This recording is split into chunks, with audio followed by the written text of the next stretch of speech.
The birthday candles flickered in the summer breeze as 8-year-old Tommy Brennan made his wish. His eyes squeezed tight with the kind of fierce concentration only children possess.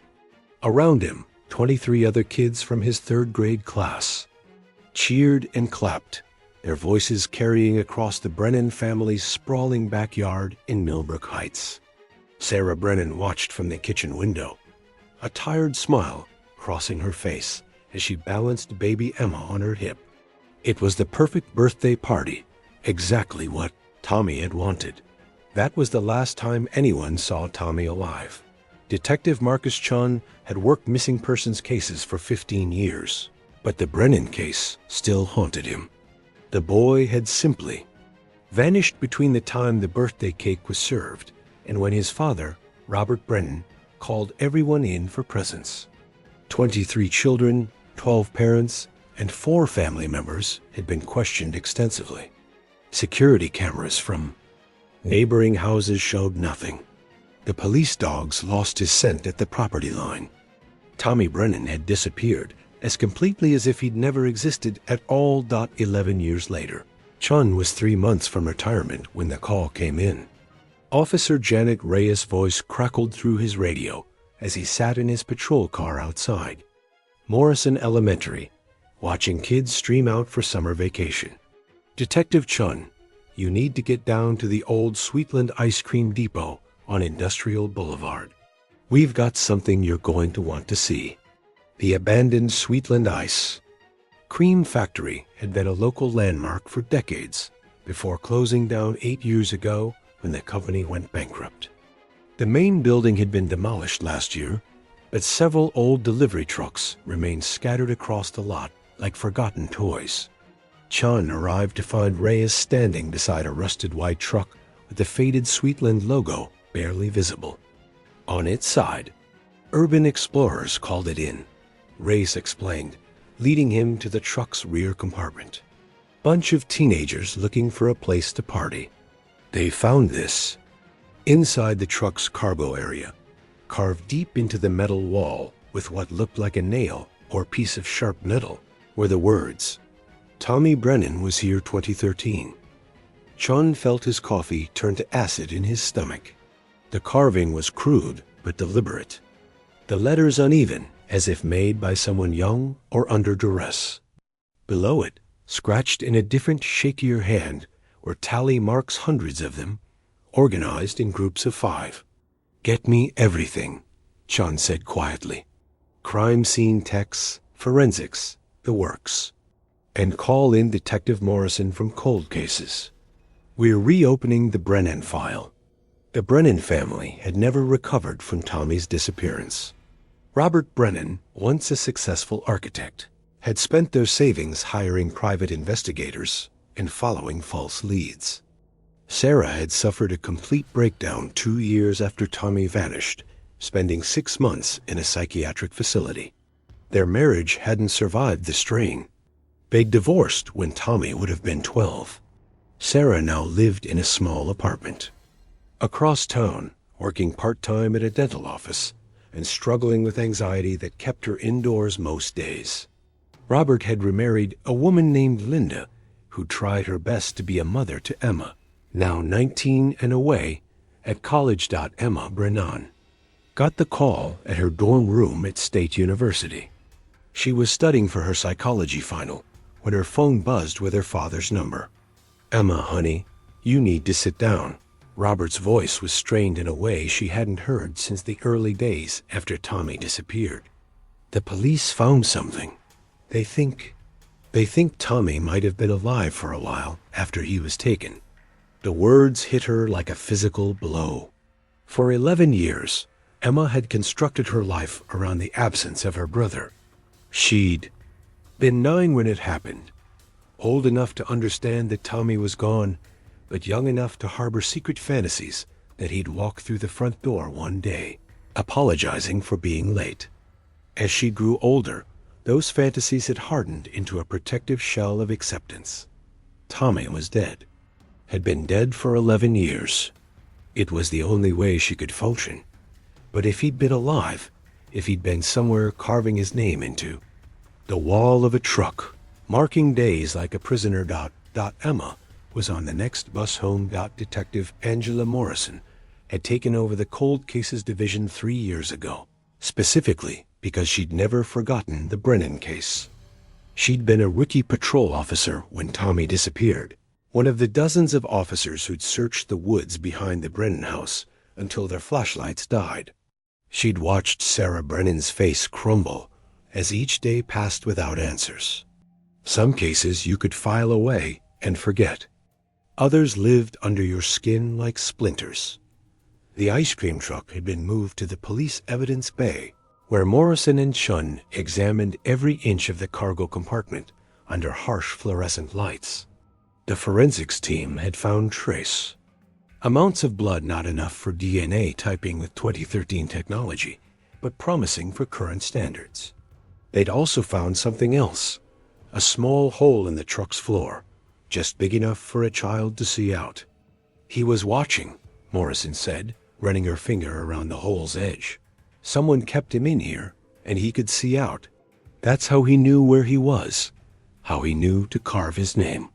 Chun was studying the tally marks. 127 groups of 5, plus 3 individual marks. That's 638 days. Almost 2 years, Morrison calculated. If he was taken at his 8th birthday party in August 2013, and he made these marks daily, that puts his last mark around June 2015, when he would have been 10 years old. The implications hung heavy in the stale air of the evidence bay. Tommy Brennan had been alive and conscious for nearly 2 years after his disappearance. Someone had kept him, presumably in this truck or nearby, and then, for reasons they couldn't yet fathom, the counting had stopped. Dr. Patricia Vega, the department's forensic psychologist, arrived that afternoon to examine the carvings. She spent 2 hours in the truck with a magnifying glass and camera, documenting every scratch and mark. The name carving was done early, she explained to Chun and Morrison afterward. You can see the confidence in the strokes, the careful letter formation. He was still thinking clearly, still believing rescue was possible. The tally marks tell a different story. They start neat and organized, but as you follow them chronologically around the wall, they become increasingly erratic. Some days he made multiple marks, some days none. Toward the end, they're barely scratches. What does that suggest? Morrison asked. Mental deterioration from isolation and trauma. Possibly malnutrition. By the end, he may not have been in a state to continue marking time. That doesn't necessarily mean he died, but it suggests his condition was severely compromised. The break in the case came from an unexpected source. Jerry Kowalski had owned the Sweetland Ice Cream Company for 37 years before it went under. At 72, he was spending his retirement working in his garden and trying to forget about the business that had been his life's work. When he saw the news report about the ice cream truck, he called the police immediately. I remember that truck, he told Chun and Morrison in the interview room. Unit 23. It was one of our newer models, only 3 years old when the company folded. But here's the thing, the truck was stolen 2 weeks before we went out of business. I filed a police report, but with everything else falling apart, nobody really followed up on it. Morrison leaned forward. Who had access to your trucks? All our drivers, of course, plus the mechanics, the warehouse staff, anyone with keys to the depot. But detective, that truck wasn't just stolen. It was taken by someone who knew exactly what they were doing. They bypassed the GPS tracker, disabled the alarm system. This wasn't some joyrider. This was someone who understood our security. Chun felt the familiar tingle of a case breaking open. Do you still have employment records from 2013? Every file. I kept everything when we closed, hoping maybe someday ... Kowalski. I'll have them to you by tomorrow. The Sweetland employment records filled 3 boxes. Morrison spent 2 days going through driver files, background, checks, and incident reports. Most of the employees had been with the company for years, family men and women working local routes, coming home to their own children every night. But one file made her pause. David Marsh had been hired in April 2013, just 4 months before Tommy's disappearance.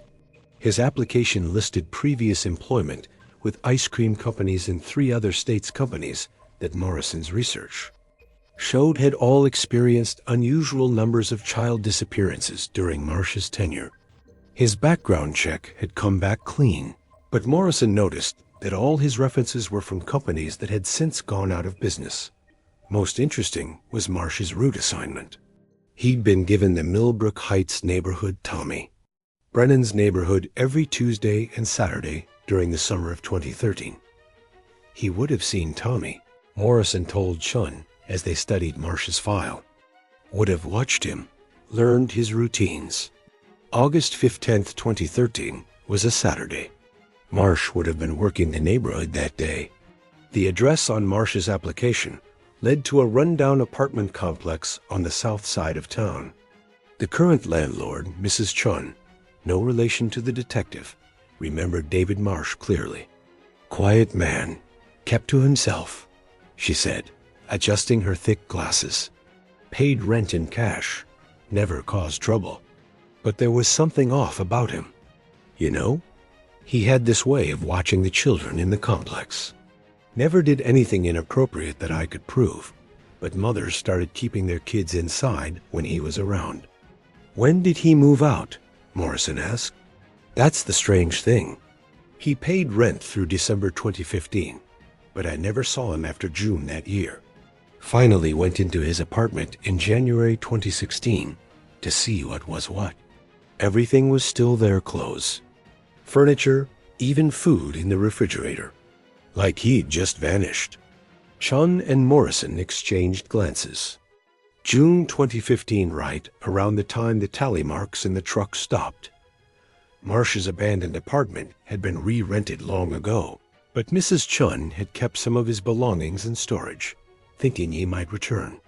In her basement, covered with dust and mouse droppings, were 2 boxes of David Marsh's possessions. The first box contained typical items, clothing, toiletries, a few books. But the second box made Morrison's blood run cold. It was filled with photographs, hundreds of them, all of children. Some were clearly taken from a distance with a telephoto lens. Others appeared to be school photos, possibly obtained from yearbooks or online sources. And in the center of the collection, carefully preserved in a plastic sleeve, was a birthday party photo that Morrison recognized immediately. It was Tommy Brennan's 8th birthday party. The photo showed Tommy and his friends gathered around the picnic table, Tommy in the center wearing his favorite superhero shirt. In the background, barely visible through the fence, was the white shape of an ice cream truck. But what made Morrison's hands shake was what she found taped to the back of the photo. In David Marsh's neat handwriting were the words, "Perfect. Age 8. Millbrook Heights. Saturday route." The task force assembled the next morning included detectives from 3 neighboring counties, FBI agents specializing in child abduction cases, and forensic experts from the State Crime Lab. Agent Rebecca Torres from the FBI's Behavioral Analysis Unit studied Marsh's photo collection with the clinical detachment of someone who'd seen too much. "This is a predator who's been operating for years," she explained to the assembled team.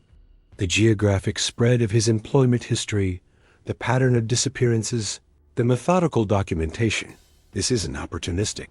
This is someone who's built his entire life around access to children." Torres pulled up a map on the conference room screen, showing red dots in 4 states. "We've identified at least 7 cases that might be connected to Marsh's employment timeline. Children who disappeared from ice cream truck routes, cases that went cold. Tommy Brennan appears to be the only victim we can definitively place with physical evidence." "What about the timeline?" Chun asked. "The tally marks suggest Tommy was held for almost 2 years, But Marsh disappeared in June 2015. What happened? Several possibilities, Torres replied. Marsh could have been killed by an accomplice, or he could have died accidentally. Or, and this is harder to consider, he could have moved his operation and taken Tommy with him. The room fell silent as the implications sank in. If Tommy had been moved in June 2015, he would have been 10 years old. Old enough to remember details, to potentially escape or seek help, but also old enough to be seen as a threat by his captor. Emma Brennan had been sitting in her mother's apartment for 3 days, watching Sarah chain-smoke cigarettes and stare out the window. The discovery at the ice cream truck had shattered Sarah's carefully constructed emotional equilibrium. For 11 years, she'd told herself that Tommy had died quickly, that he hadn't suffered. Learning that he'd been alive and counting days had sent her spiraling back into the dark place she'd fought so hard to escape. I should have known, Sarah whispered for the 100th time. Mothers are supposed to know when their children are in danger. I should have felt it. Emma took her mother's hands, noting how thin and cold they were. Mom, there was no way you could have known. The party was in our backyard. There were dozens of people around. No one could have predicted this. But Sarah wasn't listening. She was lost in a maze of guilt and what-ifs that Emma recognized from her own childhood. After Tommy disappeared, Sarah had become obsessed with the idea that she could have prevented it somehow. She'd replay that day endlessly, searching for some moment when she could have acted differently, some sign she'd missed. The knock on the apartment door interrupted Emma's thoughts. Detective Morrison stood in the hallway, her expression grave. Mrs. Brennan, Emma, I have some information about the case. May I come in? They sat around Sarah's small kitchen table as Morrison spread out photographs and documents. She explained about David Marsh, about the employment pattern and the other missing children. Sarah listened with growing horror, her cigarette burning, down to her fingers without her noticing. You're telling me this man was driving through our neighborhood all summer, Sarah said slowly. That he was watching Tommy, planning this. It appears so, yes. And you think he took other children too? Morrison nodded. We're investigating several cases across multiple states. But Mrs. Brennan, I need to ask you something difficult. Do you remember ever seeing an ice cream truck in your neighborhood that summer? Specifically, did Tommy ever mention wanting to buy something from an ice cream truck? Sarah's face went white. The music, she whispered. Oh God, the music. Emma leaned forward. What music, Mom? The week before his birthday, Tommy kept asking for ice cream money. He said the ice cream truck played this really pretty song, not like the other ones. He hummed it all the time. Sarah's voice was barely audible. I told him we had plenty of ice cream at home, that he didn't need to buy it from the truck. Morrison felt her pulse quicken. Do you remember the song? Could you hum it? Sarah closed her eyes and began to hum a simple, haunting melody. It was unlike any traditional ice cream truck song. Morrison had heard slower, more complex, almost hypnotic. That's not a standard ice cream truck song, Morrison said. That's custom. Marsh was using music to attract specific children, to make them remember him. Emma felt sick. Tommy was asking for money because he wanted to go to that truck. He was already being lured.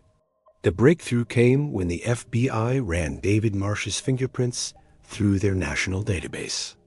Agent Torres called with the results, just as Morrison was leaving the Brennan apartment. His real name is David Martin Kowalski, Torres reported. He's Jerry Kowalski's nephew. Jerry doesn't know. He told us his nephew David had been estranged from the family for years, that he'd heard he was living somewhere out west. Morrison felt the pieces clicking into place. That's how he knew about the truck security, how he knew when to take it. He'd been around the business his whole life. There's more. We found Martin. I'm going to call him that to avoid confusion. We found Martin listed as a person of interest in a 2016 case in Oregon. A man matching his description was seen near a school playground where an 8-year-old girl went missing. Local police issued a bolo, but he was never located. What about the girl? Never found. But Marcus, here's the thing: the witness described the man as having a young boy with him. Dark hair, around 10 years old. The boy appeared distressed. Morrison stopped walking. Tommy. Martin took Tommy with him when he moved. Operations. That's our working theory.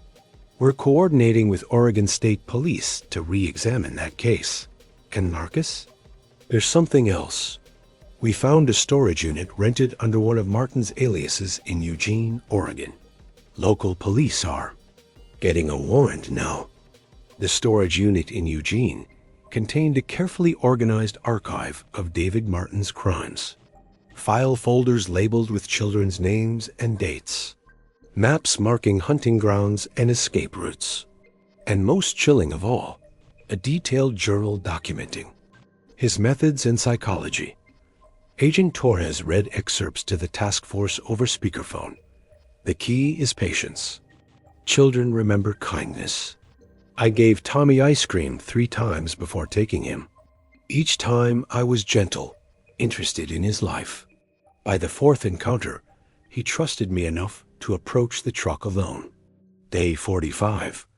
Tommy asks about his family. Constantly. I've explained that they sold him to me because they didn't want him anymore. He's beginning to believe it. Day 203. Tommy tried to escape again. Had to move him to the backup location. He's getting stronger, more determined. May. Need to make a decision soon. Day 580. Tommy saw a missing child poster with his picture at a gas station. He knows I lied about his parents. Have to keep him away from public places now. The final entry was dated June 12, 2015. Tommy is 10 now. Too old, too aware. He threatens to scream whenever we're around people. The operation is compromised. Time to start fresh somewhere new. Decided to keep him for now. He knows too much about my methods. But finding a new hunting ground. Tommy will have to understand that if he tries to expose me, there will be consequences for the new children. Torres paused. That's the last entry we've found so far. But there's more in the unit. Oregon police found camping gear, portable restraints, and what appears to be mobile living equipment. Martin was nomadic after 2015, possibly living out of a van or RV with Tommy. Chun was studying the timeline on his whiteboard. So Tommy was definitely alive as of June 2015. The question is whether Martin kept him alive after that, and if so, where they went. The answer came from an unexpected source. Maria Santos had been working the night shift at a truck stop outside Reno, Nevada for 8 years. She'd seen every type of traveler imaginable, but the man and boy who came in regularly during the summer of 2016 had stuck in her memory. The man was polite enough, she told the Nevada State Police detective who'd called about the Bolo alert. But something was wrong with the whole situation. The boy never spoke, never made eye contact. He stayed right next to the man like he was afraid to move. And the boy was way too thin, you know? Like he wasn't eating enough. Can you describe them? The man was probably 45, 50 years old. Average height, brown hair going gray. The boy was maybe 11, 12. Dark hair, really pale skin. But here's what I remember most. The boy had these scars on his hands. Like he'd been cutting himself, or someone had been cutting him. The detective felt his pulse quicken. Did you ever see them leave together? That's the thing. They always came in separately.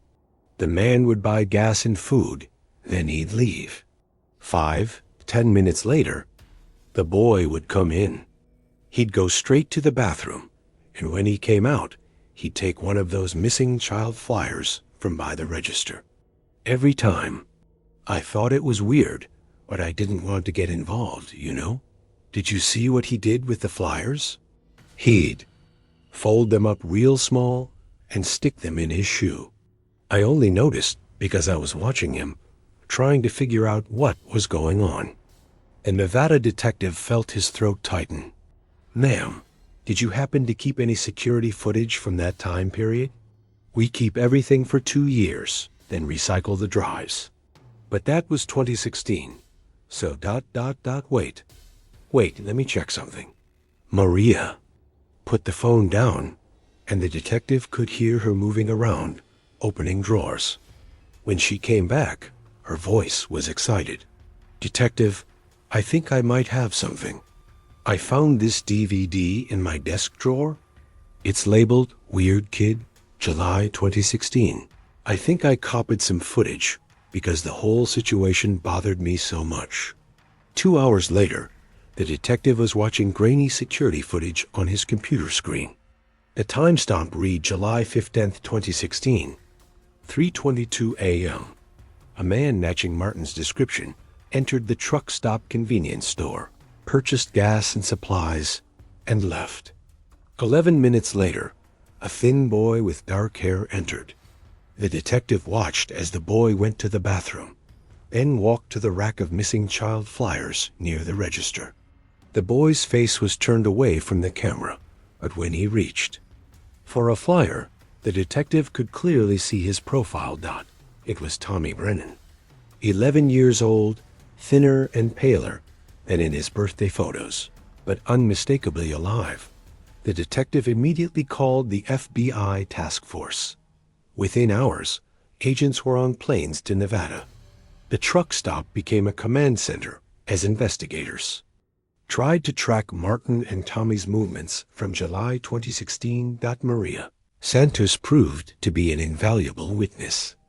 She'd worked at the truck stop for so long that she noticed patterns other people missed. They came through maybe 6 times total, she told Agent Torres. Always at night, always with the same routine. But the last time I saw them was different. It was late August, maybe early September. The boy looked sick, really sick. He was having trouble walking, and the man seemed angry about something. Did you see which direction they went when they left? Asterisk, north on 95, toward Idaho. But detective, there's something else. The last time they were here, I followed the boy to the bathroom. I was worried about him, you know. I wanted to try to help. Torres leaned forward. What happened? He was writing something on the bathroom wall with a piece of metal he'd somehow gotten. I only saw him for a second before he heard me coming and stopped, but I went back later to see what he'd written.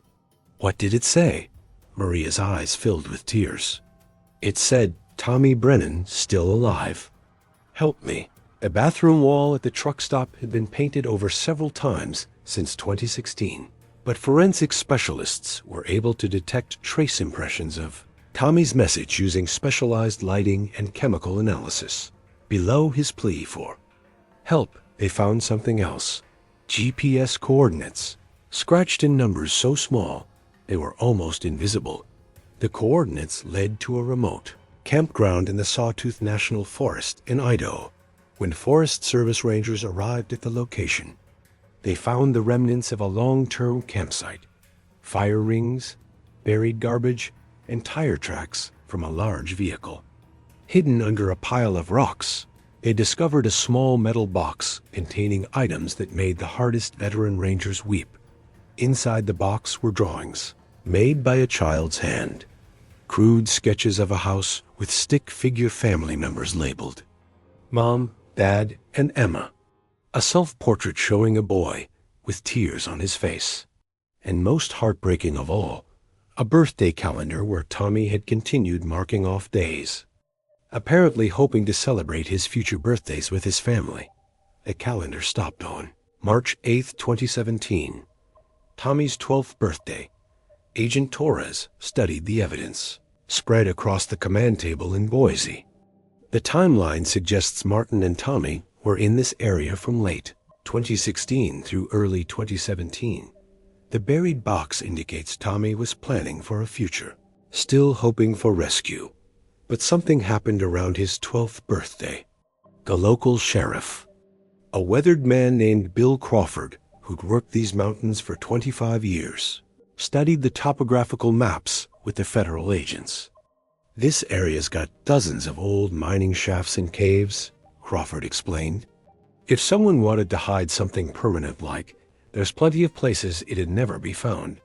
But if the boy was getting older, stronger, smarter about trying to escape, Martin might have decided he was too much of a risk," Torres finished.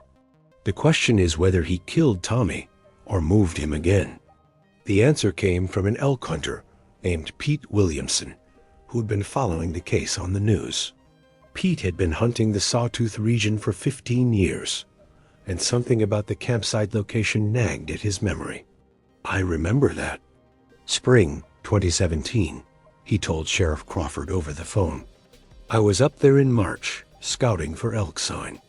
Found this old mine shaft, maybe half a mile from where you guys found that campsite. Someone had been using it recent. There was fresh wood across the opening, and I could smell something dead down there. I figured it was just an animal that fell in." Double quotes. Crawford felt his stomach drop. "Pete, I need you to take us to that shaft." The mine shaft was exactly where Pete Williamson remembered it, hidden in a grove of aspen trees that would have been bare in March 2017. The wooden boards across the opening were weathered but still intact. When the rescue team moved them aside and shined flashlights into the shaft, they could see that it dropped about 20 feet before opening into a larger chamber. Agent Torres rappelled down first, her heart pounding as she descended into the darkness. At the bottom, her flashlight beam revealed a carefully constructed underground room. Someone had brought down camping equipment, supplies, and makeshift furniture. It had been designed as a long-term hiding place. In one corner, Torres found a sleeping bag and personal items that clearly belonged to a child. Drawings were taped to the rock walls, more of Tommy's artwork showing his family and his dreams of going home. But what made Torres call immediately? For the medical examiner were the human remains in the far corner of the chamber. The skeleton was small, consistent with a 12-year-old child. Clothing fragments included a faded superhero t-shirt, similar to the one Tommy had worn at his birthday party. But what confirmed the identity were the dental records. Dr. Margaret Chun had been Tommy's dentist since he was 4 years old, and the dental impressions she'd provided to Police 11 years ago matched perfectly. Tommy Brennan had been found. The coroner's examination revealed that Tommy had died from blunt force trauma to the head. There were also signs of long-term malnutrition and evidence of previous injuries that had healed improperly. But perhaps most significantly, there were indications that Tommy had been trying to dig his way out of the underground chamber when he died. There are scratches and gouges around the base of the walls. Dr. Lisa Park, the forensic pathologist, explained to the family and investigators. Some appear to be made with improvised tools, pieces of metal, sharp rocks. Tommy was actively trying to escape when he was killed. Sarah Brennan had to leave the room. Emma stayed, her face stone still as she listened to the clinical details of her brother's final days. "How long was he down there?" she asked quietly.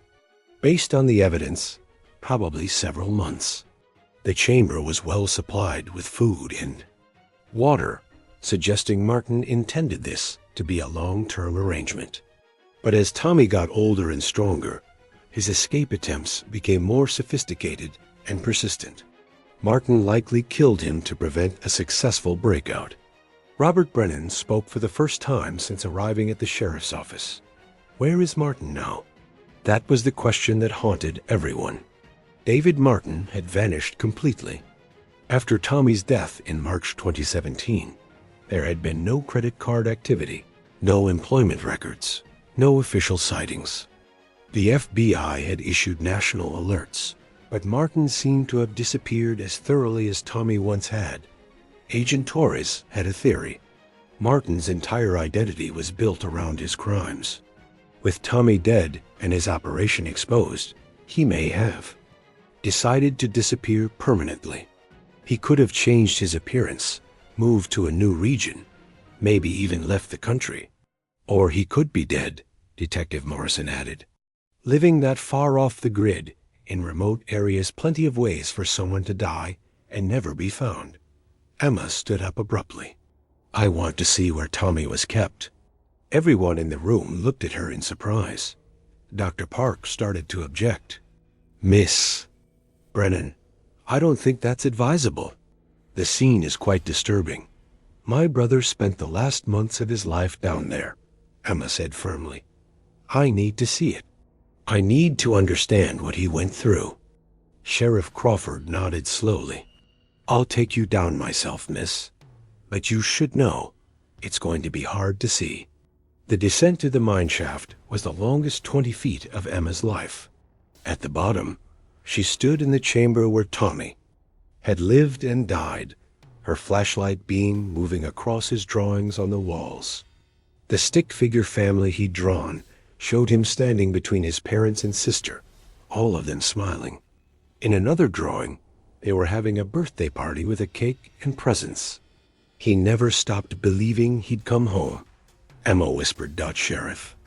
Crawford pointed to marks near the chamber entrance. These scratches here, your brother made these trying to climb out. He never gave up fighting. Emma knelt beside the sleeping bag where Tommy had spent his final nights. Tucked under the makeshift pillow was something the investigators had missed. A small piece of paper, folded many times. Emma opened it carefully. In Tommy's 12-year-old handwriting were the words, Emma, if you ever find this, I want you to know I love you and Mom and Dad. I tried to come home. I tried really hard. Don't be sad forever. Be happy for me. Tommy. Emma clutched the note to her chest and wept for the first time since learning her brother had been found. The Brennan family held Tommy's funeral on a warm September day, 12 years after his 8th birthday party. The service was held at the same church where they prayed for his safe return countless times. This time, they were saying goodbye. Sarah Brennan spoke at the service, her voice stronger than it had been in years. Tommy was taken from us when he was 8, but he lived to be 12. For 4 years, he held on to hope. He drew pictures of coming home. He marked his birthdays. He never stopped believing in love and family. That's the Tommy I want to remember, not the victim, but the brave little boy who never gave up. Emma read the note Tommy had left for her, sharing his final message with everyone who had loved him. My brother wanted us to be happy. He wanted us to live. For 12 years, we've all been frozen in the moment he disappeared. Tommy doesn't want that. He wants us to celebrate his life, not just mourn his death. After the service, Detective Morrison approached the family. There's something else I need to tell you. The FBI has connected Martin to at least 12 other child disappearances across 6 states. Tommy's case has helped solve crimes that families have been waiting years to understand. Robert Brennan shook Morrison's hand. Tommy's helping other children, even now. There's more. We found evidence that Tommy left messages and clues in several locations during his captivity. He was actively trying to help law enforcement find him. Your son was incredibly brave and smart. Emma felt a surge of pride mixed with her grief. He was always the clever one. Even as a little kid, he could figure out puzzles that stumped adults. Morrison nodded. We believe that's why Martin ultimately killed him. Tommy was getting too good at finding ways to communicate with the outside world. He'd learned Martin's patterns, and he was exploiting every opportunity to leave traces. As the family walked to their cars, Emma noticed a white van parked across the street from the church. Something about it made her uneasy. It had been there during the entire service, but she hadn't seen anyone get in or out. The windows were tinted too dark to see inside. "Dad," she said quietly, "do you see that van?" Robert followed her gaze. The van's engine started as soon as they looked at it, and it pulled away quickly, turning the corner without stopping. Emma felt a chill that had nothing to do with the weather. "Detective Morrison," she called out. Morrison hurried back to them. "What is it?" There was a white van watching the funeral. "It drove off when we noticed it." Morrison's expression grew serious. "Can you describe it?" "Older model, maybe a work van. No windows in the back. The license plate was covered with mud." Morrison was already on her radio, calling in the description. As she spoke to dispatch, her face grew pale. "Emma, Robert, I need you to go home and pack some things. We're putting you in protective custody until we can check this out." "What's wrong?" Sarah asked, approaching the group. "There have been reports of a white van matching that description near several locations connected to the investigation. We think Martin might still be alive." Emma felt her world tilt. "You think he came to Tommy's funeral?" "It's possible. Criminals sometimes insert themselves into investigations of their own crimes. They get a psychological thrill from watching the aftermath of their actions." As Morrison coordinated with other officers, Emma's phone buzzed with a text from an unknown number. "Tommy told me all about his sister Emma. He talked about you every day. You look just like he said you would." Emma's hands shook as she showed the message to Morrison. The detective immediately called for backup units and crime scene technicians. "We're treating this as an active threat," Morrison told the family.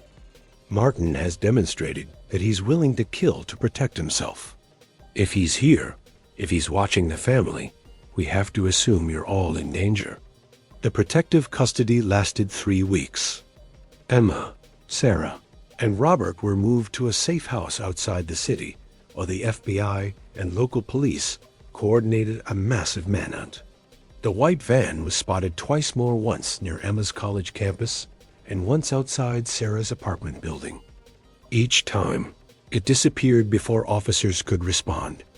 Agent Torres coordinated the search from the FBI field office, studying everything they knew about Martin's psychology and behavioral patterns. "He's escalating," she explained to the task force. "Finding Tommy's body and seeing the family's closure has triggered something in him. He's breaking his pattern of staying hidden." Detective Morrison studied the map of van sightings. What does he want? Control. Tommy's death should have been the end of the story, but instead, it became the beginning of Martin's exposure. His entire criminal enterprise has been unraveled.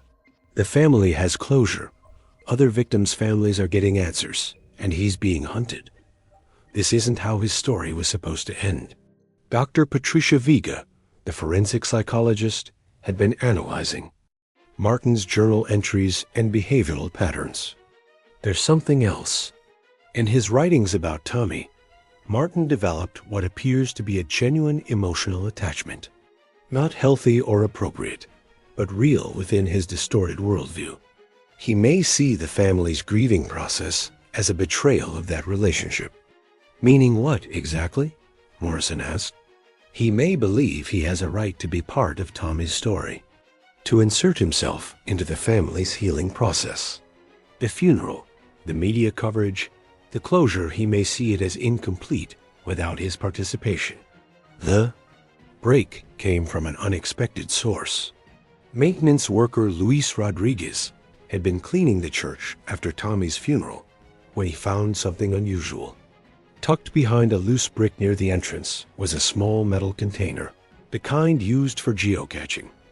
Inside the container was a single photograph, Tommy Brennan at age 12, sitting in what appeared to be the underground chamber where he died. He was holding a sign that read, "Happy birthday, Emma, from your brother Tommy." Emma's 19th birthday had been 2 weeks ago. On the back of the photograph, in Martin's handwriting, was an address and a time, 1247 Riverside Drive, midnight. "Come alone or more families will lose their children. The address led to an abandoned warehouse in the industrial district, the same area where the ice cream truck had been found. FBI surveillance confirmed that the white van was parked inside the building. "It's a trap," Agent Torres told the assembled law enforcement team. "Martin wants to finish his story on his terms. He's using Emma as bait to force a confrontation." Emma, listening from the safe house via secure video link, spoke up. "Then we give him what he wants." "Absolutely not," her father said immediately. "We're not using you as bait. Dad, listen to me. This man has been controlling our family's story for 12 years. He took Tommy, he destroyed our family, and now he wants to write the ending. I won't let him." Morrison leaned toward the camera. "Emma, I understand how you feel, but we can't risk your safety. We'll find another way to flush him out." "There is no other way," Emma replied firmly. "You said yourself he's escalating. How long before he takes another child? How many families have to go through what we did?" Agent Torres was studying the warehouse schematics. "If we do this, and I'm not saying we should, we'd have every advantage. Full tactical support, surveillance, multiple exit strategies. But Emma, you have to understand, this man has killed at least 13 children that we know of. He's desperate and cornered. The risk is enormous." Emma looked at her parents through the video link. Tommy never stopped fighting. Even at the end, even when he was alone and afraid, he kept trying to come home. "I owe it to him to finish this." Sarah Brennan had been quiet throughout the discussion. Now she spoke, her voice steady despite her tears. "If Emma wants to do this, I support her. But I want every possible protection in place. I won't lose both of my children to this monster." The operation was planned for the following night. Emma would enter the warehouse at midnight, wearing a wire and tracking devices. FBI snipers would be positioned on surrounding buildings, and tactical teams would be in place for immediate response. Detective Morrison would coordinate from a command vehicle parked 2 blocks away. As the team prepared their equipment, Emma sat with her parents in the safe house, trying to process what was about to happen. "I keep thinking about that note Tommy left for me," she told them. "He said not to be sad forever, to be happy for him. But how can I be happy when his killer is still out there, still threatening other families?" Robert put his arm around his. "Daughter, Tommy would be proud of you. You're being incredibly brave." "I'm terrified," Emma admitted, "but I'm also angry. This man stole our lives for 12 years. He made us afraid, made us suspicious of everyone, made us forget how to be a normal family. I want our power back." Sarah took Emma's hand. "Whatever happens tomorrow night, I want you to know that you and Tommy are the best things that ever happened to your father and me. We love you so much." At 11:45 p.m., Emma walked toward the warehouse entrance. The industrial district was eerily quiet, with only the distant hum of highway traffic and the occasional sound of a freight train. The FBI teams were invisible in the darkness, but Emma knew they were watching every step. The warehouse door was unlocked. Inside, the space was dimly lit by battery-powered lanterns arranged in a circle around a makeshift living area. Emma could see camping gear, supplies, and photographs covering every surface. As her eyes adjusted, she realized the photographs were all of children, hundreds of them, including many pictures of Tommy throughout his captivity. "You came," a voice said from the shadows. David Martin stepped into the light, and Emma was shocked by his appearance. The man in his old employment photo had been ordinary-looking, forgettable. The person facing her now was gaunt and hollow-eyed, with prematurely gray hair and deep lines etched by years of living on the run. "You look so much like Tommy," Martin said, studying her face. "He talked about you constantly." His big sister Emma, who was going to college, who was so smart and beautiful. He was so proud of you." Emma fought the urge to run. "Why did you kill him?" Martin's expression grew sad. "I didn't want to. Tommy was special. But he was getting too old, and he wouldn't stop trying to escape. He couldn't understand that we were a family now, that his old life was over. We were his family, his real family." "His real family sold him," Martin said, his voice hardening. "Do you know what your parents did after Tommy disappeared? Your father remarried. Your mother moved away. They replaced him. But I never replaced him. I kept him safe and loved for 4 years." Emma felt sick, but forced herself to stay calm. "Tommy never stopped trying to come home because he knew we loved him. That's why he left messages everywhere. Why he drew pictures of us. He knew his real family was looking for him."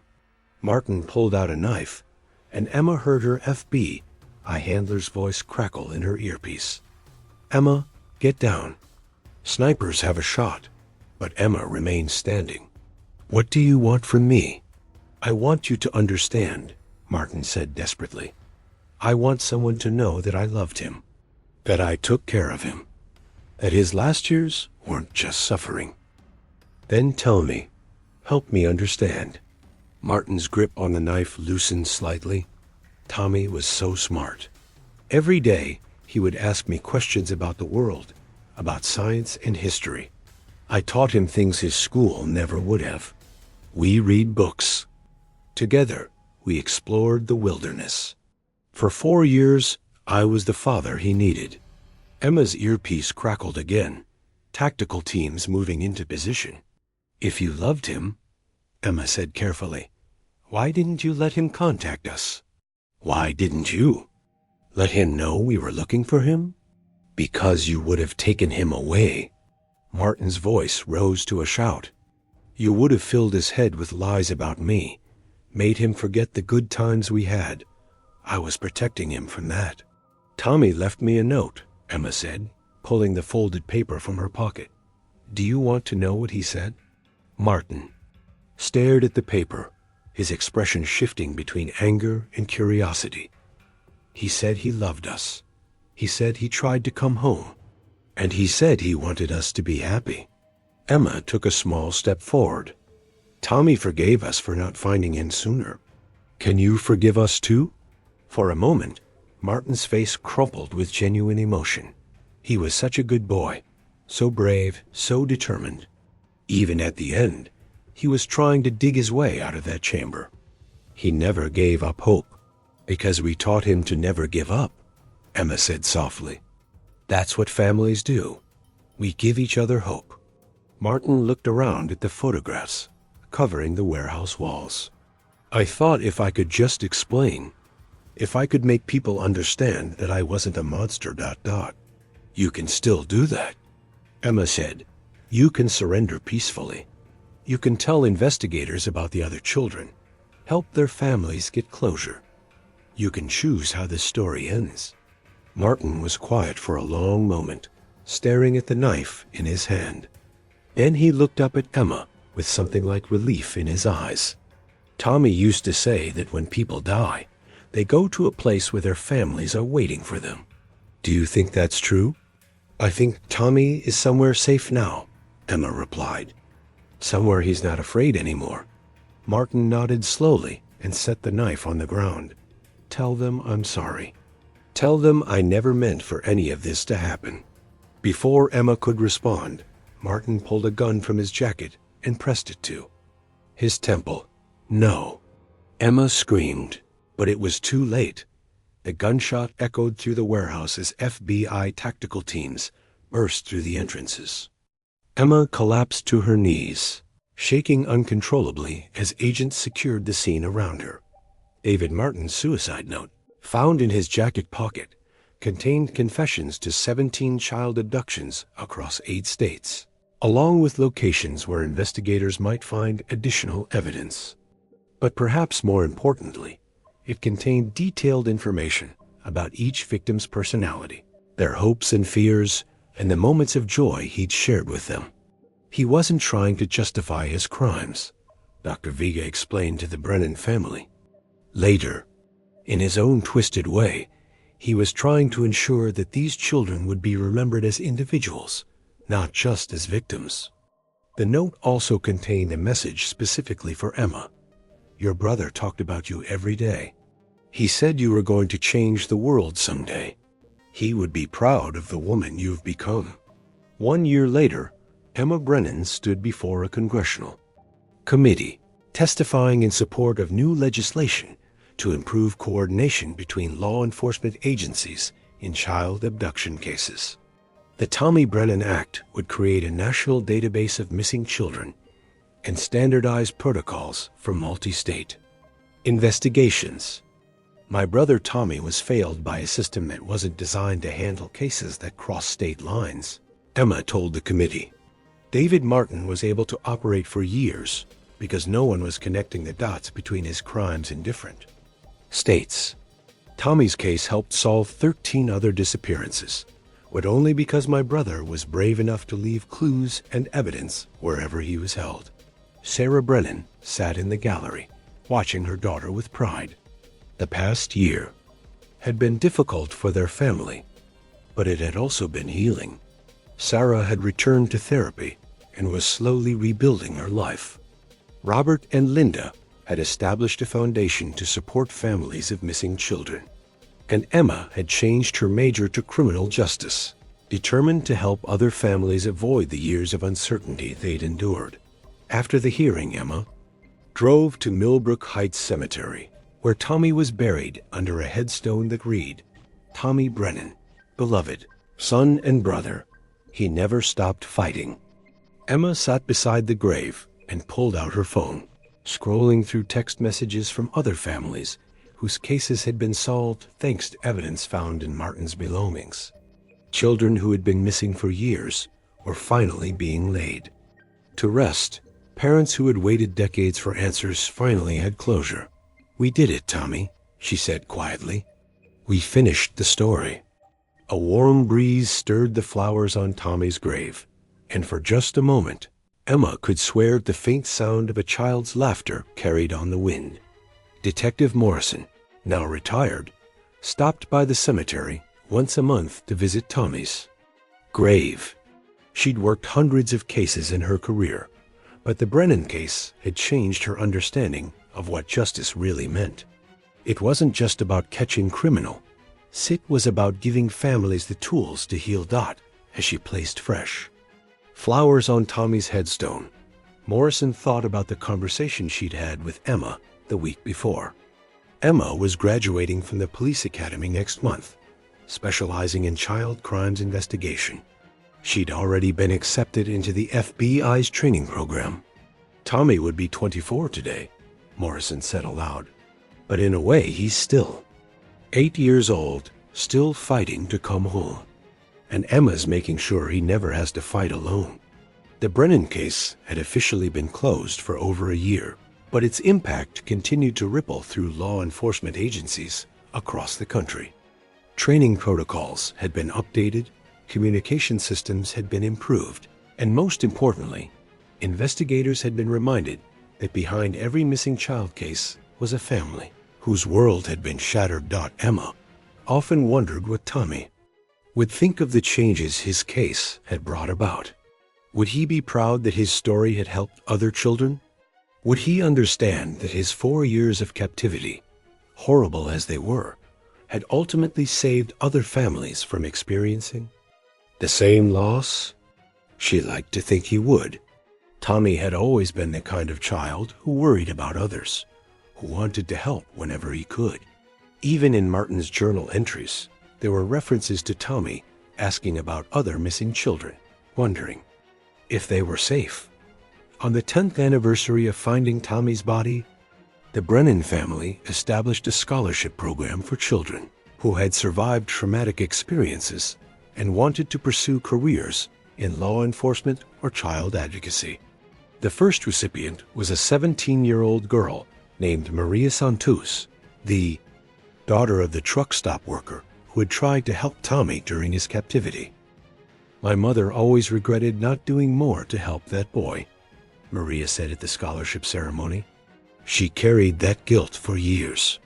This scholarship gives me a chance to finish what she started, to help children who can't help themselves.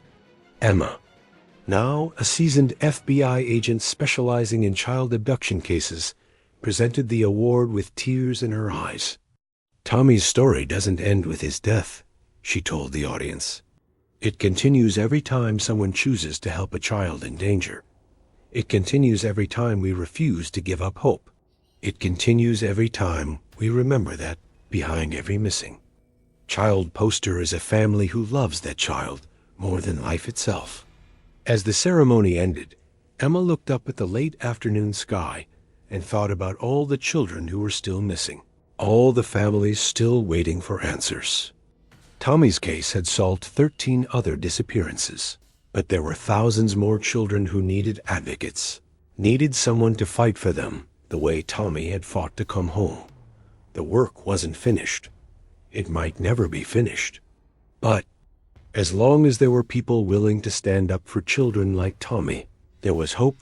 And hope, Emma had learned, was the most powerful weapon against the darkness. The investigation into David Martin's crimes continued long after his death, with new evidence periodically surfacing from storage units, abandoned campsites, and tips from the public. Each discovery brought closure to another family, solved another cold case, proved that Tommy's courage in leaving clues and evidence had indeed helped save other children, even if he'd never lived to see it in the end. Tommy Brennan's 8th birthday party had been transformed from a day of innocence lost into a symbol of resilience found. His name, carved into the wall of an ice cream truck 11 years after his disappearance, had become a beacon for other missing children and their families. The boy who had disappeared while making a birthday wish had finally come home, not in the way his family had hoped, but in a way that honored his memory and protected other children from the same fate. And sometimes, late at night when Emma was working on a difficult case, she could swear she felt Tommy's presence beside her, whispering encouragement, reminding her to never give up hope. After all, he never had.